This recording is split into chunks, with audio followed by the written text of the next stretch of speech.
Hello dear students, I am Sumit sir और मैं लेकर आया हूँ बीडब्ल्यू का लेक्चर नंबर 9। देखिए, बीडब्ल्यू के पिछले लेक्चर में हम लोगों ने इंड्यूस्ड ईएमएफ के बारे में पढ़ा था और हम लोगों ने पढ़ा था कि इंड्यूस्ड ईएमएफ यानी प्रेरित विद्युत वाहक बल दो प्रकार का होता है। एक होता है सेल्फ इंड्यूस्ड ईएमएफ, एक होता था सेल्फ इंड्यूस्ड ईएमएफ और दूसरा होता है म्यूचुअली इंड्यूस्ड ईएमएफ। ठीक है, म्यूचुअली इंड्यूस्ड। तो हम लोग को आज पढ़ना है सेल्फ इंडक्टेंस कि किसी कॉइल का सेल्फ इंडक्टेंस क्या होता है, स्वप्रेरकत्व। ठीक है, तो देखिए मैंने आपको बताया था कि जब सेल्फ इंड्यूस्ड ईएमएफ होता है, ये सेल्फ इंड्यूस्ड ईएमएफ के बारे में मैंने क्या बताया था कि कोई कॉइल है, ठीक, और इस कॉइल में अगर मान लीजिए कि डीसी सप्लाई आप दिए, वैसे तो एसी भी दे सकते हैं लेकिन अभी डीसी पे ही समझिए क्योंकि डीसी पे समझना आपके लिए आसान रहेगा। तो ये देखिए डीसी सप्लाई है, इसको मान लो धारा नियंत्रक से हम लोग दिए, ठीक। तो अगर हम इस सप्लाई यहाँ से इसको चेंज करें तो धारा को जब हम चेंज करेंगे इस कॉइल में जाने वाली धारा को, तो जाहिर सी बात है जब इसमें करंट जाएगा इसमें फ्लक्स आ जाएगा, क्योंकि ये मैग्नेटाइज हो जाएगा, उसमें फ्लक्स आ जाएगा। और जब हम इस करंट को चेंज करेंगे तो जो फ्लक्स यहाँ सेटअप होगा उस फ्लक्स में भी चेंज होगा, और जब फ्लक्स में चेंज होगा तो यहाँ पे इंड्यूस्ड ईएमएफ, जब फ्लक्स में चेंज होगा तो इंड्यूस्ड ईएमएफ इसके अंदर आ जाएगा और इसमें एक प्रेरित धारा प्रवाहित होने लगेगी, ठीक है, जो इस धारा का या इस धारा के परिवर्तन का विरोध करेगी। ठीक है, तो अब आपको ये पता चला इससे कि हर एक कॉइल के अंदर, कोई भी कॉइल हो,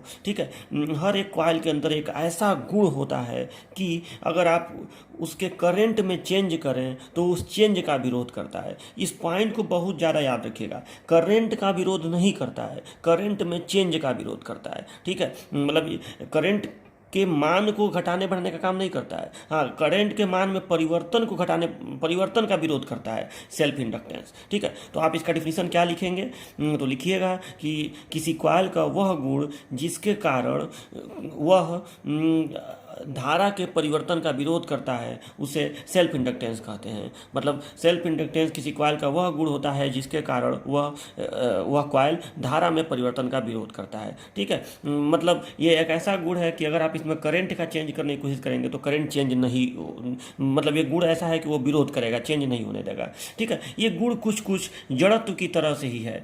जैसे आपको मालूम है कि दुनिया के हर वस्तु में जड़त्व होता है, तो इनर्सिया, ठीक है, इनर्सिया होता है। तो इनर्सिया क्या करता है कि अवस्था परिवर्तन का विरोध करता है, यानी कोई भी वस्तु अगर रुकी हुई है तो नहीं चाहती है कि गतिमान हो, गतिमान हो जाती है तो नहीं चाहती है कि रुके।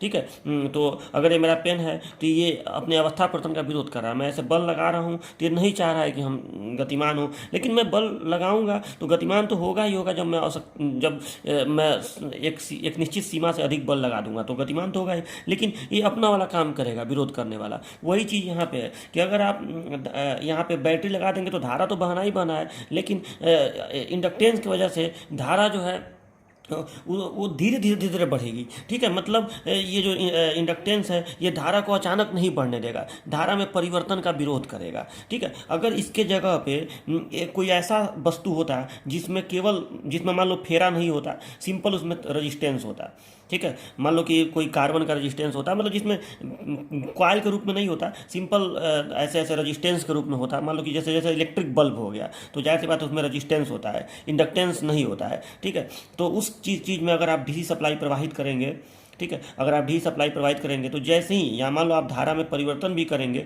तो भी इसमें ये नहीं होगा कि धारा का मान 0 से बढ़ेगा और मैक्सिमम होकर फिर धीरे धीरे कम होगा। ठीक है, ऐसा इसमें नहीं होगा। ठीक है, मतलब इसमें जो करंट आप जैसे ही स्विच ऑन करेंगे मैक्सिमम करंट इसमें फ्लो होने लगेगा। बात को समझिए, मतलब मैं अगर समय के रेस्पेक्ट में करंट का ग्राफ यहाँ पे खींचूँ तो जैसे ही आप स्विच ऑन करेंगे तुरंत मैक्सिमम धारा इसमें आ जाएगी। ठीक है, जितना एम्पियर इसमें फ्लो होना रहेगा उतना आ जाएगा। मान लो कि ये 12 वोल्ट की बैटरी है, ये 2 ओम का रेजिस्टेंस है, तो 12/2 बराबर 6, तो 6 एम्पियर की धारा इसमें तुरंत मैक्सिमम 6 एम्पियर की धारा इसमें आ जाएगी। लेकिन अगर ये इसमें मैंने इस तरह का ये हो, अगर ये इस तरह का कॉइल के रूप में हो तो इसमें इंडक्टेंस होता है। मतलब आप जैसे ही स्विच ऑन करेंगे, पहले इसमें 0 फ्लक्स है, अचानक स्विच ऑन किए तो अब जाहिर सी बात है धारा प्रवाहित होगी तो फ्लक्स उसमें आने लगेगा। अब जब फ्लक्स आने लगेगा तो फ्लक्स में ये परिवर्तन ही तो हुआ कि पहले 0 फ्लक्स है और धीरे धीरे फ्लक्स उसमें आने लगा। तो इस कंडीशन में इसके अंदर सेल्फ इंड्यूस्ड ईएमएफ आ जाएगा जो धारा के परिवर्तन का विरोध करेगा। मतलब वो नहीं चाहेगा कि इसमें धारा बढ़े, लेकिन धारा तो बढ़नी है क्योंकि यहाँ बैटरी लगाया गया है। ठीक है, लेकिन ये प्रभाव पड़ेगा कि जो धारा प्रतिरोध वाले में सीधे सीधे मैक्सिमम पे आ गई है, मतलब सीधे ये 6 एम्पियर धारा आ गई है, वो इसमें इस तरह से नहीं, ऐसे धीरे धीरे समय के रेस्पेक्ट में धीरे धीरे धीरे मैक्सिमम धारा होगी और 6 एम्पियर धारा होगी। मतलब इतना समय, कुछ समय खर्च हो जाएगा धारा को मैक्सिमम होने में, ठीक है। उसके बाद फिर धारा मैक्सिमम हो जाएगी, ठीक है। और धारा मैक्सिमम होकर कांस्टेंट रहेगी, मतलब वही मैक्सिमम धारा कांस्टेंट करंट जब फ्लो होने लगेगा, ठीक है, तो उस समय फ्लक्स, उस समय जाहिर सी बात है फ्लक्स का चेंज खत्म हो जाएगा, और फ्लक्स में जब चेंज नहीं होगा तो प्रेरित धारा खत्म हो जाएगी, ठीक है। तो कांस्टेंट रूप से धारा बहती रही, लेकिन इतना धारा को मैक्सिमम होने में, मतलब आप स्विच ऑन किए तो धारा को मैक्सिमम होने में इतना समय लगा, ये इंडक्टेंस की वजह से हुआ। अच्छा, इसी तरह से अगर ये प्रतिरोधी तार हो, एकदम प्रतिरोध हो, केवल इसमें इंडक्टेंस न हो, तो जैसे ही आप इसका स्विच ऑफ करेंगे तुरंत धारा, ऐसे धारा मैक्सिमम बह रही है और तुरंत ये धारा जीरो हो जाएगी। लेकिन अगर ये इंडक्टिव कॉइल हो, मतलब इसमें इंडक्टेंस हो, तो जैसे ही आप इस स्विच को ऑफ करेंगे तुरंत धारा जीरो नहीं होगी, क्योंकि अब धारा मैक्सिमम है। अचानक इसमें फ्लक्स है, मान लो कि धारा बह रही है तो कुछ फ्लक्स होगा, और अचानक हमने स्विच ऑफ किया तो धीरे धीरे इसका फ्लक्स खत्म होने लगेगा। फ्लक्स खत्म होने लगेगा तो फिर यहाँ पे चेंज होने लगेगा फ्लक्स का, और जब चेंज होगा तो फिर इसमें इंड्यूस्ड ईएमएफ आएगा। लेकिन इस बार इंड्यूस्ड ईएमएफ उसी दिशा में धारा का प्रवाह करेगा जिस दिशा में धारा बह रही थी, क्योंकि इंड्यूस्ड ईएमएफ हमेशा अपने उत्पन्न होने वाले कारण का विरोध करता है, ठीक है। तो या आप ऐसे समझिए कि धारा के परिवर्तन का विरोध करता है। तो यहाँ पे धारा में कमी हो रही है, तो धारा में कमी का विरोध करने के लिए ये कुछ देर तक उसी दिशा में धारा को बहाता रह जाएगा। आप स्विच ऑफ कर दिए, अब फिर भी धारा इसमें बहती रहेगी। तो इस तरह से इंडक्टिव कॉइल का ग्राफ बनेगा, ठीक है। मतलब स्विच इस क्षण ऑफ हो गया है, लेकिन करंट धीरे धीरे जीरो होगी। तो आपको इंडक्टेंस का मतलब समझ में आ गया होगा कि इंडक्टेंस वह गुण होता है जो धारा के परिवर्तन का विरोध करता है, ठीक है। तो ये चीज़ आप अपने कॉपी में लिख दीजिएगा। अब देखिए, अब ये तो हो गया उसका डिफिनीशन। अब हमें कुछ मैथमेटिकल इसका बताना है कि इसका फार्मूला वगैरह क्या होगा, तो वो चीज़ देखिए हम कैसे निकालेंगे, ठीक है। तो आप इंडक्टेंस को एकदम बढ़िया से याद रखिएगा कि इंडक्टेंस वह गुण होता है जो धारा में परिवर्तन का विरोध करता है। ये जड़त्व की तरह से होता है, धारा बढ़ेगी तो नहीं चाहेगा कि बढ़े, और धारा घटेगी तो नहीं चाहेगा कि घटे, ठीक है। तो ये चीज़ इसमें होता है, और इस ग्राफ को जरूर आप अच्छे से तैयार रखिएगा कि अगर इंडक्टेंस है तो स्विच ऑन करते ही धारा को मैक्सिमम होने में समय लगेगा, मैक्सिमम धारा होगी थोड़ी देर बाद, ठीक है। और जब आप स्विच ऑफ करेंगे तो धारा तुरंत उसी क्षण जीरो नहीं होगी, उसको जीरो होने में भी थोड़ा समय लगेगा। मतलब स्विच इस क्षण ऑफ हो जाएगा तो भी धारा थोड़ी देर तक बहती रहेगी। जितना ज़्यादा इंडक्टेंस होगा उतना ही ज़्यादा देर तक धारा बहती रहेगी, ठीक है। वो डिपेंड करेगा कि इंडक्टेंस कितना है। तो हमें इंडक्टेंस का वैल्यू निकालना है, इंडक्टेंस की वैल्यू क्या होती है। तो देखिए, इंडक्टेंस की वैल्यू हम कैसे निकालेंगे। तो देखिए इंडक्टेंस, तो ये डिफिनेशन लिखने के बाद आप नंबर 1, नंबर 2, नंबर 3, 3 विधियाँ होती हैं इंडक्टेंस को निकालने की। तो नंबर 1 देखिए क्या होता है। नंबर 1 ये होता है कि इंडक्टेंस को हम लोग ऐसे निकालते हैं कि देखिए एक कॉइल है, ठीक, और कॉइल को अगर हम सप्लाई दिए, ठीक है, बैटरी से जोड़े, तो इसमें जाहिर सी बात है अगर इसमें आई एम्पियर की धारा बह रही हो, सपोज कि इसमें आई एम्पियर की धारा बह रही हो, तो इसमें जो फ्लक्स स्थापित होगा उसको मैं सपोज कह रहा हूँ एन फाई, ठीक है। एन फाई मतलब इसमें मान लो एन फेरे हैं और एक फेरे का फ्लक्स फाई है, तो टोटल फ्लक्स एन फाई हो जाएगा। तो ये जो फ्लक्स है ये समानुपाती होता है, ये प्रोपोर्शनल होता है करंट के, मतलब जो करंट इसमें फ्लो होगा उसके प्रोपोर्शनल होता है, ठीक है। और एक कॉमन सी बात है कि जब आप करंट को बढ़ाएंगे तो फ्लक्स बढ़ेगा, मतलब आप करंट को इंक्रीज करेंगे तो फ्लक्स इंक्रीज करेगा। तो N phi proportional to I होता है। तो N phi is equal to हो गया, अब यहाँ पे एक नियतांक आता है, उसी कॉन्स्टेंट को हम लोग कहते हैं इंडक्टेंस या सेल्फ इंडक्टेंस ऑफ कॉइल। तो N phi is equal to हो गया एल आई, तो एल इज इक्वल टू हो गया एन फाई अपॉन आई, ठीक है। तो ये डिफिनीशन होता है, मतलब ये मैथमेटिकल फार्मूला होता है इंडक्टेंस का, L is equal to N phi upon I, ठीक है। तो अब मतलब इसको हम लोग डिफाइन कैसे करेंगे, शब्दों के रूप में कैसे डिफाइन करेंगे, ठीक है। तो इसको ऐसे डिफाइन किया जाता है कि एकांक धारा प्रवाहित होने पर किसी कॉइल से संबद्ध फ्लक्स को उसका सेल्फ इंडक्टेंस या स्व प्रेरकत्व कहते हैं। 1 एम्पियर धारा प्रवाहित होने पर कॉइल से लिंक्ड फ्लक्स को हम लोग सेल्फ इंडक्टेंस कहते हैं। बस हो गया। तो ये डिफिनीशन आप लोग यहाँ लिख दीजिएगा। अच्छा, अब इसका यूनिट बता दीजिए।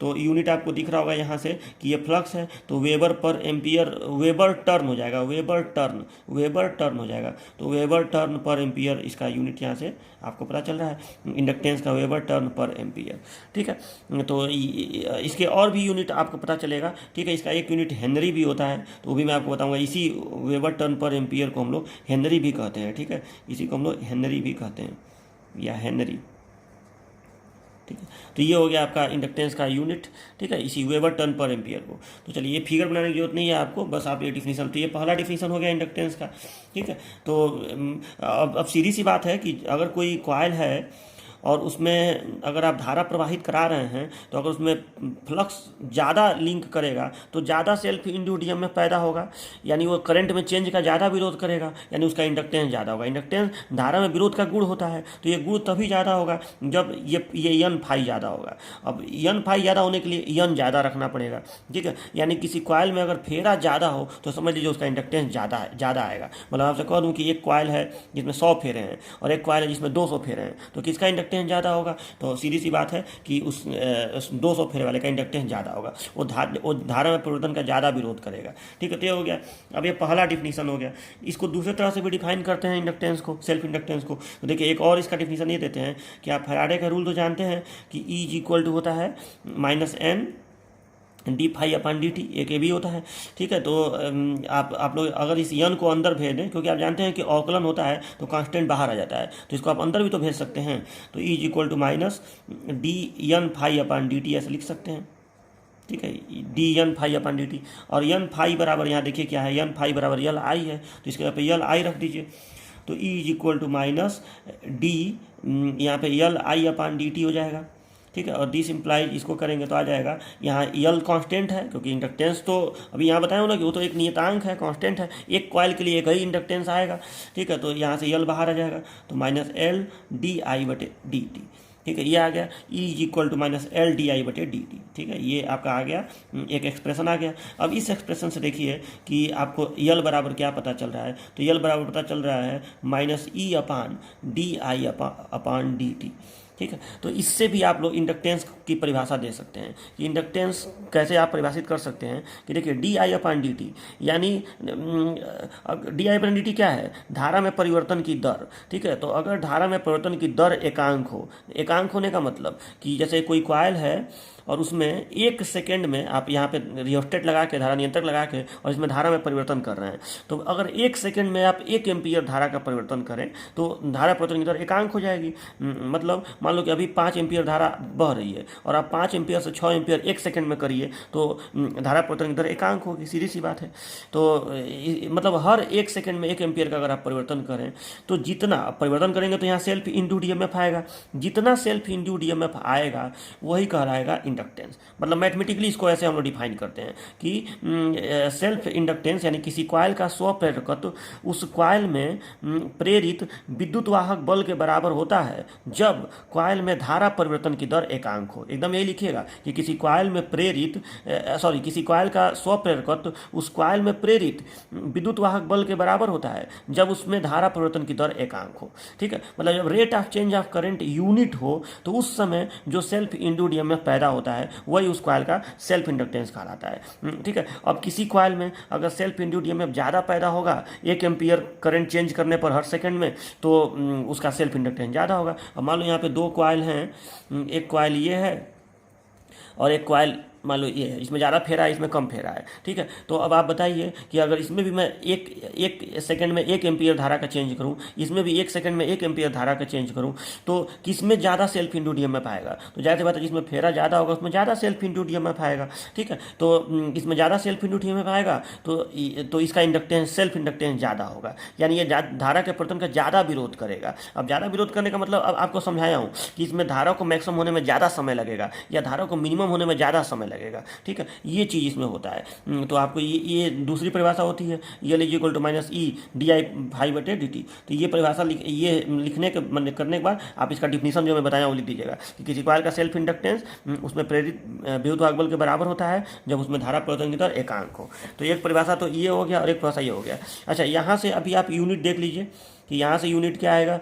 तो यहाँ से यूनिट, इसका यूनिट होता है वोल्ट और ये एम्पियर पर सेकेंड है, एम्पियर पर सेकेंड। तो सेकेंड ऊपर चला जाएगा तो इसका यूनिट हो गया वोल्ट इंटू सेकेंड पर एम्पियर, ठीक है, वोल्ट इंटू सेकेंड पर एम्पियर। तो आप इस यूनिट से इंडक्टेंस का डायमेंशनल फार्मूला भी निकाल सकते हैं, क्योंकि आपको वोल्ट का तो सेकेंड का तो मालूम ही है, एम्पियर का तो मालूम ही है, सेकेंड का टी रहेगा, एम्पियर का ए रहेगा। अब वोल्ट का आपको पता रहना चाहिए कि मैं आपको BEE जब शुरू में पढ़ाया था तो बताया था कि वोल्ट जो होता है विभवांतर, वो एकांक आवेश को प्रवाहित करने में किया गया कार्य होता है, मतलब जूल प्रति कूलाम होता है, जूल प्रति कूलाम। तो इससे आप वोल्ट का पता कर सकते हैं, तो इससे आप डायमेंशनल फार्मूला भी इसका निकाल सकते हैं। तो वोल्ट इंटू सेकेंड पर एम्पियर इसका हो गया, इसको भी हेनरी ही बोलेंगे, जाहिर सी बात है, तो ये भी होता है, हो गया, ठीक है। ये दो आपका डिफिनीशन हो गया।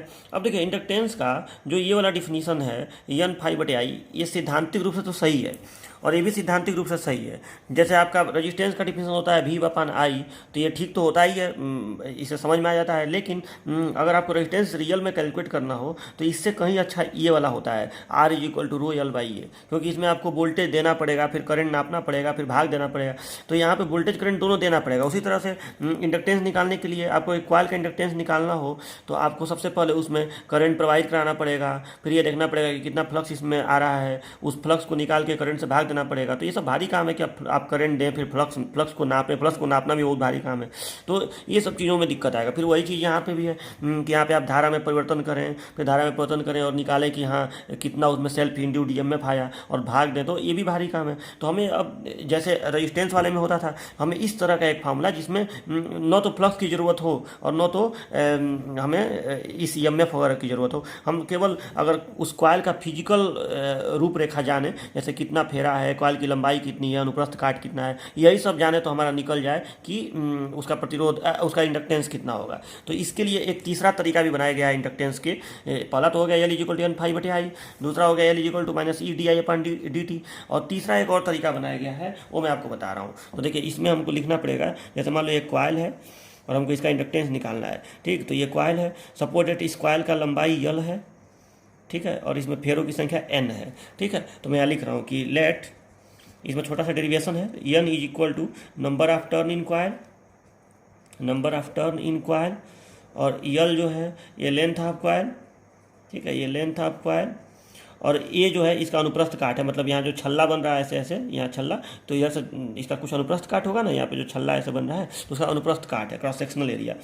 तो ये है cross sectional area of coil, ठीक है। और मैं मान रहा हूँ कि इसके बीच में कोई मैग्नेटिक मटेरियल भी रखा हुआ है। मान लो कि इसके बीच में, मान लो कि लोहे के ऊपर ये वायरिंग ऐसे ऐसे तार लपेटा गया हो, तो उसका μR मान ले रहा हूँ कि μR जो है उसका रिलेटिव परमिबिलिटी है, रिलेटिव परमिबिलिटी।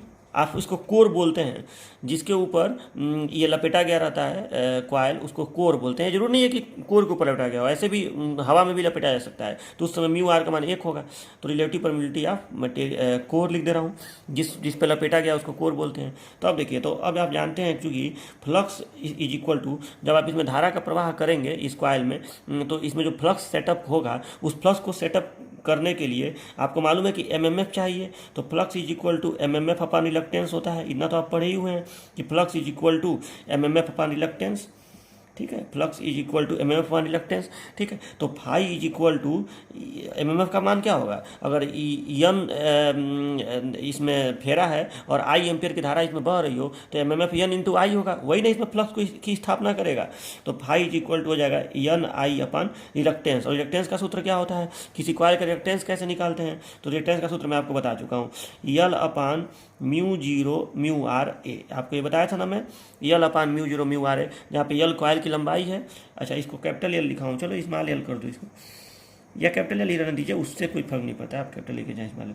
तो L/μ0μRA, ठीक है, जहाँ पे L उसकी लंबाई है, μ0 हवा का निरपेक्ष चुंबकशीलता है, एब्सोल्यूट परमिबिलिटी ऑफ एयर, इसका मान 4π×10⁻⁷ हेनरी पर मीटर होता है, μR जो है रिलेटिव परमिबिलिटी ऑफ कोर है, और ए क्या है, cross sectional area of coil, ठीक है। तो यहाँ पे ये ऊपर चला जाएगा, ठीक है। तो φ हो जाएगा, दिस इम्प्लाई φ μ0, या ऐसे लिख दो N μ0μR/AI/L, ये हो जाएगा ना, N μ0μR/AI/L, ये हो जाएगा, ठीक है। अब देखिए, अब चूंकि हमें निकालना क्या है, हमें इसका इंडक्टेंस निकालना है। तो इंडक्टेंस का फार्मूला, सेल्फ इंडक्टेंस का फार्मूला ये तो होता ही है N∅/I।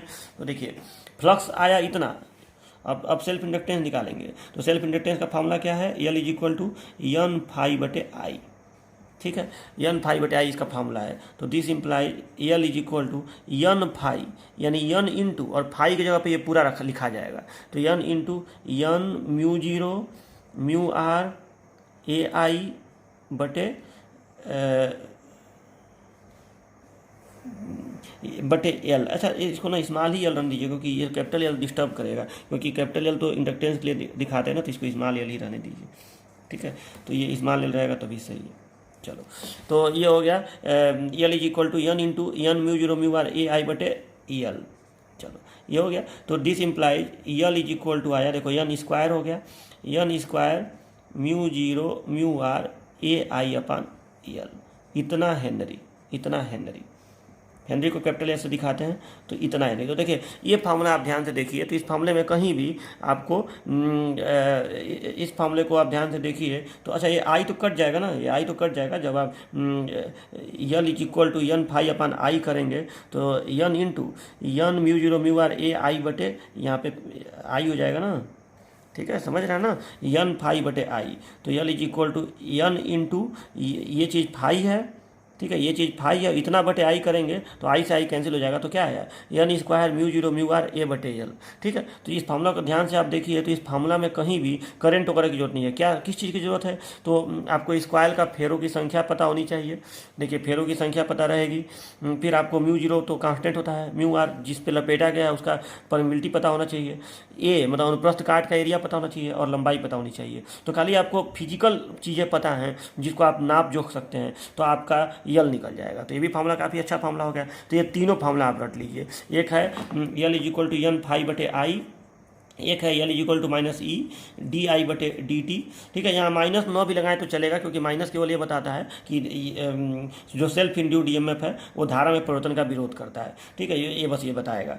तो L is equal to E बटे डी आई बटे डी टी, और L is equal to N square mu zero mu R A बटे एल, ये याद रखिएगा। तो अच्छा, इस फॉर्मूला से आपको एक चीज़ दिख रहा होगा कि कोई कॉइल है, कोई इस तरह से कॉइल है, ठीक है, अगर एक कॉइल है इस तरह से, तो इसके अंदर जो इंडक्टेंस होता है, चूँकि इसके अंदर फेरा अगर रहेगा, फेरा रहेगा तभी इंडक्टेंस आएगा। अगर यहाँ पे फेरा जीरो कर जाए तो इंडक्टेंस खत्म, मतलब सिंपल एक तार हो तो उसमें इंडक्टेंस नहीं आएगा, उसमें टर्न रहेगा तो ही इंडक्टेंस आएगा, ठीक है। तो और टर्न जितना ज़्यादा रहेगा उसके स्क्वायर में इंडक्टेंस बढ़ जाएगा, ठीक है। तो इसलिए टर्न बड़ा मायने रखता है इंडक्टेंस के लिए, जितना ज़्यादा फेरा रहेगा उतना ज़्यादा इंडक्टेंस उसमें बढ़ जाएगा, ठीक है। और म्यू जीरो तो कॉन्स्टेंट चीज़ है, म्यू आर मतलब अगर आप इसके बीच में कोई बढ़िया पदार्थ रख दें तो जाहिर सी बात है फिर इंडक्टेंस बढ़ जाएगा। मतलब हवा में अगर आप इसको लपेटें तो उतना बढ़िया इंडक्टेंस नहीं होगा इसका, उतना ज़्यादा इंडक्टेंस, जितना ज़्यादा इंडक्टेंस अगर आप किसी मैग्नेटिक मटेरियल पर लपेट दें तो होगा, क्योंकि म्यू आर का मान लो कोई चुंबकीय पदार्थ इसका 100 है तो इंडक्टेंस 100 गुना ज़्यादा हो जाएगा, और ए ज़्यादा होगा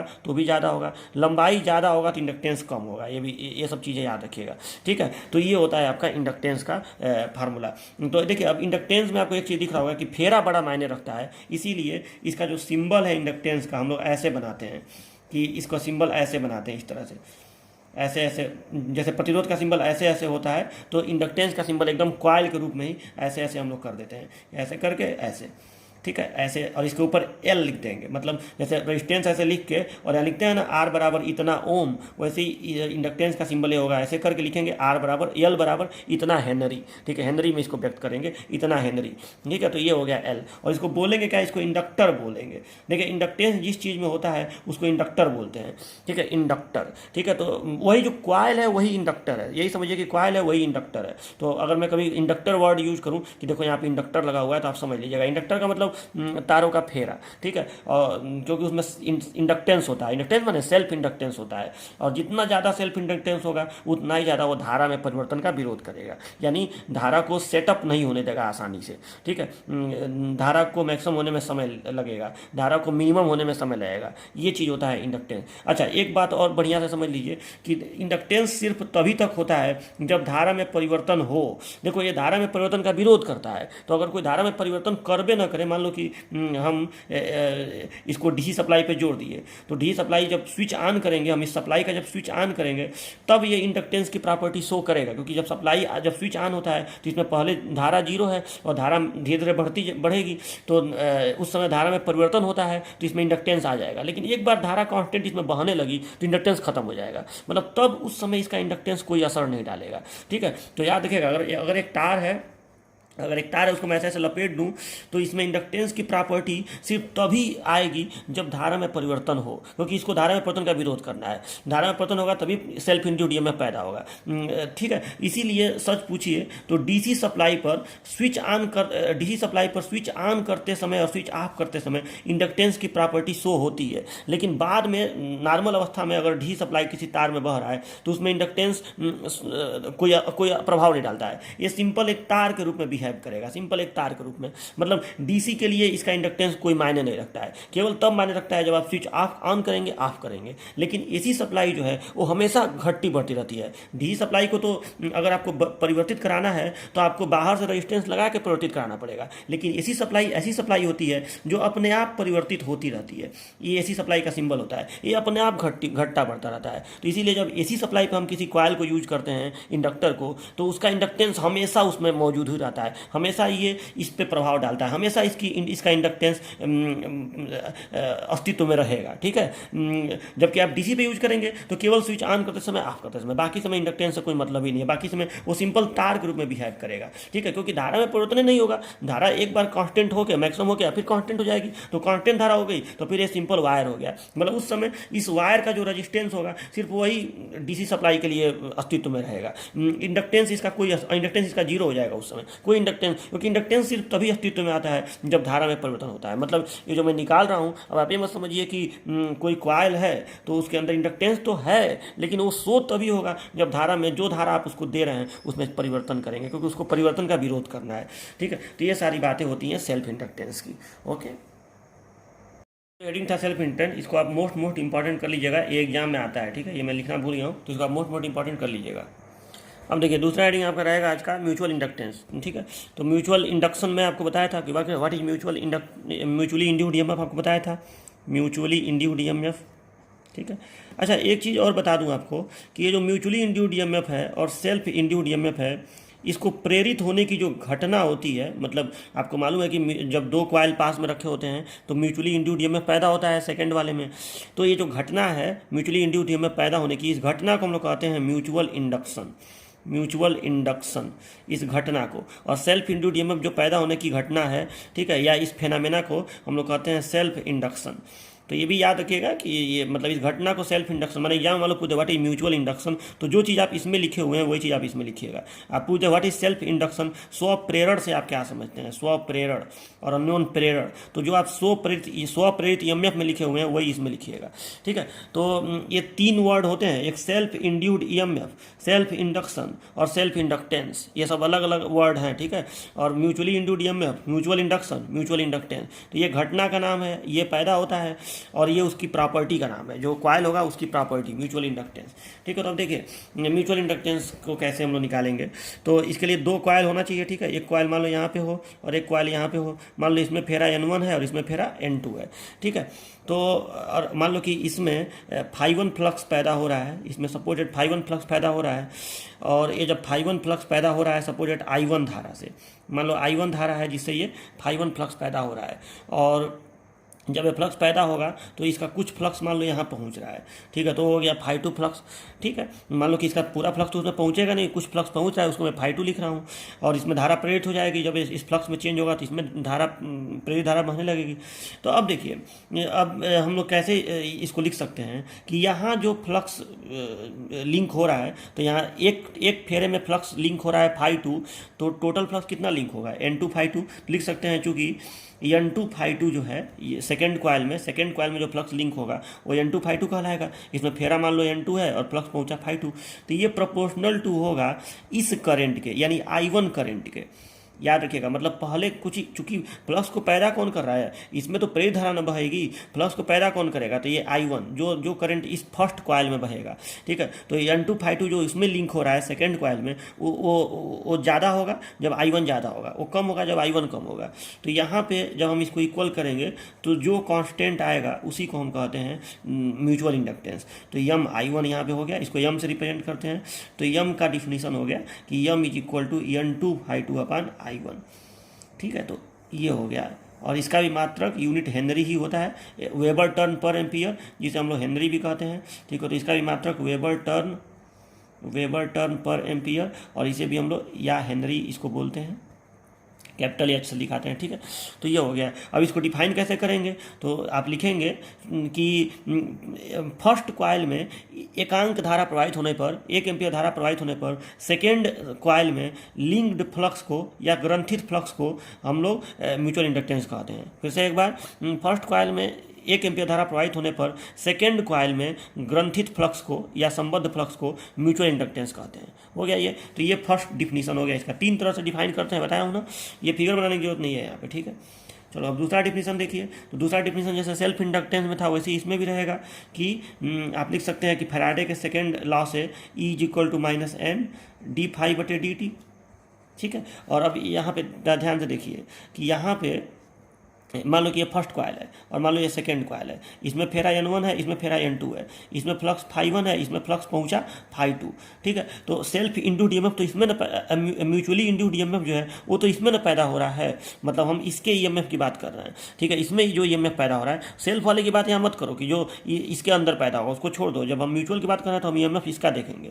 तो जो म्यूचुअली इंड्यूस्ड ईएमएफ है E, वो कितना हो जाएगा, ठीक है। यहाँ पे आप लिख भी सकते हैं mutually induced EMF, mutually induced EMF, mutually induced EMF in second coil में ही पैदा होगा। तो E = हो जाएगा माइनस, देखो यहाँ पे फेरा कितना है N2 और फ्लक्स कितना है ∅2, तो d∅2/dt ऐसे लिख सकते हैं आप लोग। सेकेंड कॉइल में E = -N2 d∅2/dt, ये हो गया म्यूचुअली इंड्यूस्ड ईएमएफ। जबकि इसके पहले वाले में सेल्फ इंडक्टेंस वाले में आप लोग लिखे थे E = N d∅/dt, क्योंकि वो सेल्फ इंड्यूस्ड ईएमएफ था एक ही कॉइल का, ठीक है। तो E = -N2 d∅2/dt हो गया। अब इसको आप ऐसे लिख सकते हैं कि इस N2 को अंदर ले जा सकते हैं, तो ये हो गया d/dt माइनस, और यहाँ पे हो गया N2 ∅2, ठीक है। N2 अंदर चला गया और N2 ∅2 का मान कितना है, तो N2 ∅2 का मान यहाँ देखिए, इसका मान है mi1। तो इससे E = हो गया -d/dt और इसके जगह पे हो गया इसके जगह पे हो गया mi1। तो दिस इम्प्लाइज, ये m कांस्टेंट है तो बाहर आ जाएगा, तो E = -m di1/dt, ठीक है। तो ये हो गया E = -m di1/dt, और इससे फिर से आपका m = हो गया -e/di1/dt। तो अब इससे आप लोग कैसे इसका परिभाषा देंगे, तो परिभाषा सुन लीजिए कैसे आप लोग इसका डिफिनीशन देंगे। तो डिफिनीशन क्या देंगे, तो दो कुंडलियों के बीच, ऐसे लिखेंगे कि दो कॉइल्स के बीच म्यूचुअल इंडक्टेंस का मान दूसरे कॉइल में प्रेरित विद्युत बल के बराबर होता है जब पहले कॉइल में धारा परिवर्तन की दर एकांक हो। ये पहले कॉइल का धारा परिवर्तन की दर है, तो जब पहले कॉइल में धारा परिवर्तन की दर एकांक हो तो दूसरे कॉइल में प्रेरित विद्युत बल दोनों कुंडलियों के मध्य अन्योन्य प्रेरकत्व कहलाता है, ठीक है। यानी जो सेकेंड कॉइल में rate of change of current होगा, सेकेंड कॉइल में अगर rate of change of current unit हो, तो उस स्थिति में फर्स्ट कॉइल में अगर मैं उठा सा गलत बोल दिया, अगर फर्स्ट कॉइल में rate of change of current unit हो तो सेकेंड कॉइल में जो इंड्यूस्ड ईएमएफ पैदा होगा उसे ही हम लोग कहेंगे म्यूचुअली इंड्यूस्ड ईएमएफ, ठीक है। यानी induced EMF in second coil when rate of change of current is unity in first coil is known as mutual inductance. तो ऐसे आप इसको लिख सकते हैं।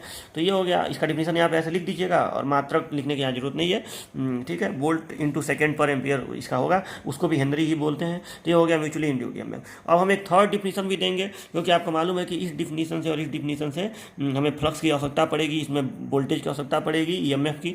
तो ये डिफिनीशन तो ठीक है परिभाषा के लिए, लेकिन हमें एक ऐसा डिफिनीशन भी चाहिए जिसमें फिजिकल चीज़ों से, फेरों की संख्या, लंबाई उम्बाई से हमें पता चल जाए कि अन्योन्य प्रेरकत्व कितना होगा दो कुंडलियों के बीच में। तो देखिए वो कैसे निकलेगा। मान लीजिए फर्स्ट कॉइल है जिसमें नंबर ऑफ टर्न N1 है, लंबाई L1 है और क्रॉस सेक्शनल एरिया इसका A1 मान लीजिए। ये सेकेंड कॉइल है जिसमें नंबर ऑफ टर्न N2 है, लेंथ L2 है, क्रॉस सेक्शनल एरिया A2 मान लीजिए, ठीक है। इसमें मान लीजिए कि करंट I1 हम लोग करवाएंगे, और इसमें जब फ्लो करवाएंगे तो इसमें धारा प्रेरित होगा, यानी इसमें I2 करंट मान लो फ्लो होने लगा, ठीक है। तो ये हो गया, इसमें फ्लक्स ∅1 है और इसमें फ्लक्स ∅2 है। तो अब देखिए सबसे पहले अगर इसमें हमको निकालना है तो पहला काम हम ये करेंगे कि जो फ्लक्स इसमें सेटअप होगा, यानी फ्लक्स इन सेकेंड कॉइल, तो सेकेंड कॉइल में जो फ्लक्स आएगा उसको मैं लिख रहा हूँ फाई टू, और फ्लक्स बराबर होता है एमएमएफ अपॉन रिलक्टेंस। तो सेकेंड कॉयल का आपको फ्लक्स बताना है, ठीक है। इसमें फाई टू कितना आएगा, तो एमएमएफ, लेकिन एमएमएफ को पैदा करने का काम कौन कर रहा है, ये कॉयल कर रहा है, ठीक है। इसमें ना आप लोग N1 फेरा है और इसमें ना करंट प्रोवाइड करा रहे हैं I1, तो यहाँ एमएमएफ और वही एमएमएफ इसमें भी फ्लक्स का स्थापना करवा रहा है, ठीक है। तो phi two is equal to हो जाएगा N1 I1 और रिलक्टेंस इसका, क्योंकि स्थापना तो इसमें करवाना है फ्लक्स का, तो phi two is equal to, क्योंकि हम फाई टू निकाल रहे हैं, फाई वन नहीं निकाल रहे हैं, हम फ्लक्स इसका निकाल रहे हैं, तो रिलक्टेंस इस कॉयल का इस्तेमाल होगा, लेकिन एमएमएफ इस कॉयल का इस्तेमाल होगा, क्योंकि एमएमएफ को तो यही पैदा कर रहा है। तो N1 I1 upon L2 upon mu zero mu are A2, समझ में आया ना ये, ठीक है। इस कॉयल की लंबाई, इस कॉयल का इंडक्टेंस लिखा हूँ mu zero mu are A2, ये म्यू जीरो और म्यू आर आपको मालूम ही है। तो अब देखिए, तो ये हो गया phi two is equal to.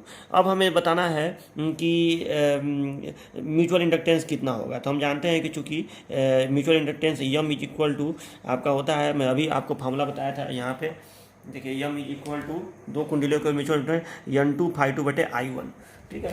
तो यहाँ पे आप कर देंगे N2 फाई टू बटे I1, N2 फाई टू बटे I1 ये होता है। तो फाई टू का मान ये निकल चुका है पूरा, तो M is equal to N2 बटे I1, और फाई टू का मान ये पूरा निकल चुका है, तो N1 I1, अच्छा, और ये ऊपर लिख करके लिख दूँ इसको, तो गुणे, चलो अभी एक लाइन बढ़ा ही देता हूँ तो भूल जाएगा। तो L2 बटे mu zero mu are A2, ठीक है। तो अब देखिए, तो दिस इम्प्लाइज ये I1 से I1 कट जाएगा और ये ऊपर चला जाएगा, ठीक है। तो ये हो गया N1 N2, देखो N1 N2, और इसको पहले लिख दे रहा हूँ N1 N2 mu zero mu are A2, I1 से I1 कट चुका है, अपान L2, इतना हेनरी। देखिए, तो ये एक फार्मूला हो गया कि M is equal to N1 N2 mu zero mu are A2 upon L2, क्योंकि आप सेकंड कॉयल का इस्तेमाल कर रहे हैं, इसलिए सेकंड कॉयल का A2 और सेकंड कॉयल की लेंथ का इसमें प्रयोग करेंगे हम लोग। तो N1 N2 mu zero mu are A2 बटे L2, जबकि सेल्फ इंड्यूस्ड ईएमएफ का ये वाला फॉर्मूला क्या आया था, सेल्फ इंडक्टेंस का N square mu zero mu r A बटे EL ये आया था। तो यहाँ N स्क्वायर नहीं आ रहा है, N1 N2 आ रहा है। हाँ, अगर दोनों फेरों की संख्या बराबर हो तो यहाँ भी N स्क्वायर हो जाएगा, अब म्यू जीरो म्यू आर, ठीक है, और यहाँ A2 बटे L2, क्योंकि अगर मान लो कि दोनों कॉयल में की लंबाई समान हो और अनुप्रस्थ काट भी समान हो तो सेम वही फार्मूला देखिए आ जाएगा, और मान लीजिए फेरा भी समान हो तो N square mu zero mu r A बटे L ये भी हो जाएगा, ठीक है। तो चलिए, ये फार्मूला आपका हो गया। तो ये हो गया आपका तीन फार्मूला आपका, ये इसका भी हो गया म्यूचुअल इंडक्टेंस का। तो ये एग्जाम में अगर आएगा म्यूचुअल इंडक्टेंस, तो तीनों फार्मूला से आप इसको पहले वो चीज़ लिख दीजिएगा कि म्यूचुअल इंडक्टेंस वह गुण होता है जिससे प्रथम कॉयल में धारा में परिवर्तन होने पर द्वितीय कॉयल में प्रेरित धारा उत्पन्न होता है, प्रथम कॉयल में धारा में परिवर्तन होने पर द्वितीय कॉयल में धारा के परिवर्तन का विरोध होता है, ठीक है। ऐसे आप उसको लिख दीजिएगा, और उसके बाद ये तीनों चीज़ें लाइन से नंबर डाल डाल के और तीन तरह से आप इसका फार्मूला निकाल के दिखाइएगा, ठीक है। अब ये हो गया म्यूचुअल इंडक्टेंस। अब देखिए, मैं आपको कुछ क्वेश्चन दे रहा हूँ। जैसे पहला क्वेश्चन है, एक कुंडली का 100 प्रेरकत्व 40 मिली हेनरी है, इसमें वैद्युत धारा 5 मिली सेकेंड में 2 एम्पियर से 12 एम्पियर हो जाती है, कुंडली में प्रेरित ईएमएफ ज्ञात कीजिए, ठीक है। तो मतलब एक कुंडली है, मान लीजिए कि ऐसे एक कॉयल है, ठीक है, और इस कॉयल में 40 मिली हेनरी इसका 100 प्रेरकत्व दे दिया है कि सेल्फ इंडक्टेंस जो है यल दे दिया है, गिवन में लिखेगा यल बराबर 40 मिली हेनरी, ठीक है। इसमें वैद्युत धारा जो है 5 मिली सेकेंड में 2 एम्पियर से 12 एम्पियर, मतलब आप धारा नियंत्रक लगाए हैं और उस धारा नियंत्रक से धारा जो है 5 मिली सेकेंड में 2 एम्पियर से आप 12 एम्पियर कर दे रहे हैं। तो आपको जाहिर सी बात है, अब धारा को आप चेंज करेंगे, सेल्फ इंडक्टेंस है तो उसमें प्रेरित ईएमएफ तो पैदा होना ही होना है, धारा चेंज करेंगे तो पैदा होगा, तो आपको ई का मान बताना है। तो आप ये वाला फॉर्मूला लगाइएगा, E is equal to minus L d I बटे डी टी, ठीक है। आपको केवल मान बताना है, माइनस नहीं लगाएंगे तो चलेगा, ठीक है, लेकिन माइनस लगा दीजिएगा, लेकिन आंसर में माइनस मत लिखिएगा, ठीक है। आंसर में केवल इतना बोल्ट लिखिएगा, तो E is equal to minus L d I बटे डी टी। तो आप कैसे करेंगे, यल का मान आपको दिया है 40 गुणे 10 पे घात -3 कर लीजिएगा 40 मिली हेनरी को, और डी आई मतलब धारा में परिवर्तन यानी 12 - 2, और डी टी कितना हो जाएगा 5 मिली सेकेंड, तो हो गया माइनस एल डी आई बटे डी टी। बोल्ट में आंसर निकाल के मुझे बता दीजिएगा, ठीक है। तो ये हो गया माइनस एल डी आई बटे डी टी से निकल जाएगा। चलो अब देखिए दूसरा क्वेश्चन, देखिए एक प्रथम कुंडली में बहने वाली 3 एम्पियर धारा को 0.001 सेकेंड में शून्य कर दिया जाता है। मतलब एक प्रथम कुंडली, मतलब 2 कुंडलियां हैं, यहाँ एक कुंडली है और यहाँ एक कुंडली है। तो प्रथम कुंडली में 3 एम्पियर की धारा इसमें बह रही है और इसको 0.001 सेकेंड में 0 कर दिया गया है, मतलब धारा को खत्म कर दिया गया है इतना सेकेंड में। तो द्वितीय कुंडली में 15,000 वोल्ट ईएमएफ प्रेरित होता है। मतलब इसमें धारा को जब जीरो किया गया है तो यहाँ फ्लक्स चेंज होगा, तो वो चेंजिंग फ्लक्स जब इसको मिलेगा तो यहाँ ईएमएफ पैदा हुआ है 15,000 वोल्ट। तो आपको कुंडलियों का अन्योन मैंने आपको यम का मान बताना है, तो सीध वही सूत्र लगाएगा, यम इज इक्वल टू, चूँकि आपको विभवांतर दिया है तो M is equal to minus E upon D I one बटे डी टी, बस हो गया। तो यहाँ पे ई के जगह पे 15,000 और डी आई वन मतलब प्रथम कुंडली में धारा में परिवर्तन, तो 3 एम्पियर से 0 एम्पियर, तो समझ ही रहे हैं कितना हो जाएगा, 0 माइनस 3 हो जाएगा, ठीक है। तो -3 आएगा, 0 माइनस 3 कर दीजिएगा, अंतिम धारा में प्रारंभिक धारा, और ये कितना सेकंड में, 0.001 सेकंड में। तो आपको समझ में आ गया होगा कि यहाँ -3 बटे 0.001, ठीक है। और करेंगे तो प्लस में, वैसे भी देखो माइनस में आंसर देते नहीं है, वो भले माइनस होता है वो तो केवल चिन्ह के लिए होता है, उत्तर तो आप प्लस में ही देंगे, ठीक है। तो M equal to minus E d I one बटे डी टी, यहाँ तो प्लस में आईबो करेगा क्योंकि माइनस माइनस कट भी जाएगा। तो नहीं भी आता तो भी आप उत्तर माइनस में नहीं देंगे, ठीक है। तो ये हो गया आपका अननोन पेड का, तो इस सूत्र से निकल जाएगा। तो ये भी आपको समझ में आ गया। अब देखिए तीसरा क्वेश्चन, किसी कॉइल में 1 सेकंड में धारा 5 एम्पियर से 0 एम्पियर तक गिरती है। चलो इतना सेकंड में धारा 5 एम्पियर से 0 एम्पियर तक गिर गई है, जिससे औसत प्रेरित ईएमएफ 200 वोल्ट है। जाती बात धारा गिरेगी, धारा में परिवर्तन होगा। एक कॉइल है, इसमें धारा जो है 1 सेकंड में धारा जो है 5 एम्पियर से खत्म हो गई है 0 एम्पियर तक। तो जाहिर सी बात है यहाँ धारा में परिवर्तन होगा तो इसमें सेल्फ इंड्यूस्ड ईएमएफ आएगा। तो आपको बताना है कॉइल का स्व प्रेरकत्व। जब सेल्फ इंड्यूस्ड ईएमएफ आया तो स्व प्रेरकत्व भी होना है। कैसे निकालेंगे, तो वही सूत्र L is equal to minus E d I बटे डी टी, ठीक है। एक ही कॉइल बनता है स्व प्रेरकत्व में, तो यहाँ पे डी आई का मान 0 - 5, डी टी का मान 10.1 और ई का मान दिया ही है 200 वोल्ट। तो ऐसे कर लीजिएगा इसको, उत्तर वोल्ट में बताइएगा मुझे। अगला क्वेश्चन देखिए, 960 फेरे वाले कॉइल का प्रतिरोध 50 ओम है। जब उसे 230 वोल्ट सप्लाई से जोड़ा जाता है तो उसमें 10.005 वेबर फ्लक्स संबद्ध होता है। कॉइल का सेल्फ इंडक्टेंस बताइए, ठीक है। 960 फेरा वाला कॉइल है, ये कॉइल है 960 फेरा है, इसमें इसका प्रतिरोध आपको दे दिया है। देखो कॉइल जो बनता है वो बनता तो किसी लंबे तार का ही है ना, तो इस तार में कुछ ना कुछ प्रतिरोध तो होगा ही होगा। अब इसको आप ऐसे लपेट देंगे तो प्रतिरोध कहीं खत्म थोड़े हो जाएगा, प्रतिरोध भी इसके अंदर रहेगा, ठीक है। तो मान लीजिए इसका प्रतिरोध है आर, इसका दिया है 50 ओम, इसका आर 50 ओम दिया है और इस कॉइल को जोड़ा गया है 230 वोल्ट सप्लाई से। तो इसमें धारा बहेगी ना, हालांकि इसमें इंडक्टेंस है, तो चूंकि फेरा है तो इंडक्टेंस आएगा, तो धारा मैक्सिमम होने में थोड़ा समय लेगी, लेकिन लास्ट में कुछ तो धारा बहेगी। वो धारा कितनी होगी, तो धारा होगी आई बराबर वी बटे आर, तो 230 बटे 50 कर दीजिएगा, धारा निकल जाएगा। तो आपका धारा निकल गया। अब कह रहा है कि जब उसे 230 वोल्ट सप्लाई से जोड़ा जाता है तो उसमें इतना वेबर का फ्लक्स संबद्ध होता है, तो कॉइल का सेल्फ इंडक्टेंस। तो आपको धारा पहले पता कर लीजिए, 230 बटे 50 से धारा निकल गया। अब ये सूत्र लगा दीजिए, L is equal to N phi बटे आई। अब ये वाला सूत्र लगा दीजिए, एन फाई बटे आई। एन आपको दिया है 960, फाई यहाँ दिया है और आई आप निकाल लीजिएगा कैसे, वी बटे आर 230 बटे 50 करके। तो ये भी हो गया क्वेश्चन, चौथा क्वेश्चन हो गया। अब पांचवा क्वेश्चन देखिए अब ये क्वेश्चन आपको करना है।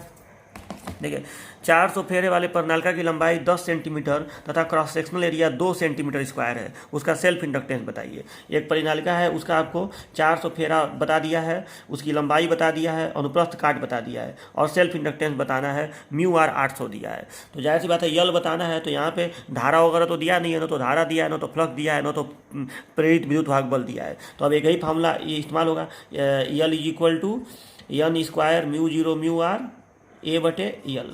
इसमें आप देख लीजिएगा, मात्रा का ध्यान दीजिएगा, सेंटीमीटर को मीटर बना के मुझे हेनरी में उत्तर बता दीजिएगा।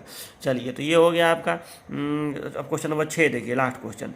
एक 900 फेरे वाली प्रणाली का एयर कोर्ड है, पर एयर कोर्ड का मतलब हवा में ऐसे फेरा है, मतलब उसके बीच में कोई लोहा हुआ नहीं है। तो 900 फेरे की प्रणालिका है जो एयर कोर्ड है, इसमें 100 एम्पियर की धारा प्रवाहित होने पर इतना वेबर फ्लक्स लिंक हुआ है। जब इसमें 100 एम्पियर धारा प्रवाहित हुई है तो इतना वेबर का फ्लक्स लिंक हुआ है, कितना 1.33 × 10⁻⁷, ठीक है, फ्लक्स लिंक हुआ है। यदि फ्लक्स 75 मिली सेकेंड में शून्य से मैक्सिमम तक पहुंचा हो तो कॉइल का सेल्फ इंडक्टेंस बताइए, ठीक है। कॉइल का सेल्फ इंडक्टेंस बताइए। तो देखो ये जो फ्लक्स है इतना 1.33 × 10⁻⁷ वेबर, जाहिर सी बात है फ्लक्स अचानक तो मैक्सिमम हो नहीं जाएगा क्योंकि इंडक्टेंस है, ठीक है। तो और 100 एम्पियर धारा भी अचानक 100 नहीं हो जाएगी, तो धीरे धीरे धारा बढ़ेगी, धीरे धीरे फ्लक्स बढ़ेगा, ठीक है। तो आपको ये बताना है कि यदि ये जो फ्लक्स है ये 75 मिली सेकेंड में 0 से यहाँ तक पहुँचा हो, और जाहिर सी बात है उतने ही सेकेंड में धारा भी 0 से यहाँ तक पहुँचेगी, तो आपको बताना है कि कितना इसका सेल्फ इंडक्टेंस होगा। तो इसमें क्या करेंगे आप लोग, तो इसमें बुद्धि लगाइएगा, ठीक है, बुद्धि लगाइएगा थोड़ा सा, मैं उसे हल्का सा हिंट दे रहा हूँ, आप इसको ऐसे करिएगा, बता दें कि ट्राई आप लोग करेंगे। चलो आप ऐसा करिए, इसको ट्राई करिएगा, थोड़ा सा हर क्वेश्चन बताना भी ठीक नहीं है, इसको ट्राई करिएगा आप लोग, ठीक है। बहुत आसान है ये भी क्वेश्चन, ठीक है। इसमें आपको विद्युत वाहक बल नहीं दिया है, मतलब फ्लक्स इंक्रीज हो रहा है, लेकिन ये नहीं बताया है कि यहाँ विद्युत वाहक बल कितना प्रेरित हुआ है, फिर भी आप ये लग जाएगा, ठीक है, तो दिमाग लगेगा, ये भी लग जाएगा। तो चलिए इतना क्वेश्चन आप लोग करके मुझे आंसर व्हाट्सएप ग्रुप में 6 क्वेश्चन का लाइन से आंसर व्हाट्सएप ग्रुप में मुझे भेज दीजिएगा, ठीक है। चलिए तो मिलते हैं नेक्स्ट लेक्चर में। अच्छा, नेक्स्ट लेक्चर में हम क्या पढ़ाएंगे आपको, तो अब देखिए आपको क्या पढ़ना है, आपको पढ़ना है इंडक्टेंस जो होता है, इंडक्टर, इसका आपको सीरीज और पैरेलल पढ़ना है। L1 L2 सीरीज में जुड़ा हो तो क्या होगा, पैरेलल में जुड़ा हो तो क्या होगा, इसका तुल्य प्रेरकत्व तो पढ़ना है, इक्विवेलेंट इंडक्टेंस, जैसे प्रतिरोध का पढ़ते थे तो उस तरह से पढ़ना है। तो ये हो जाएगा, आपको नेक्स्ट टर्म में पढ़ा दूंगा। और एक और हेडिंग है energy stored, energy stored in inductor, ये पढ़ना है। और एक लास्ट हेडिंग आपको पढ़ना है rise and DK of current. तो ये 3 हेडिंग हो रहा है जो आप, इसका चैप्टर समाप्त हो जाएगा। एक heading inductance in series and parallel, दूसरा एनर्जी स्टोर्ड, और तीसरा राइज एंड डीके, फिर आपका ये चैप्टर समाप्त हो जाएगा। तो चलिए नेक्स्ट लेक्चर में मिलते हैं, तब तक के लिए बाय बाय।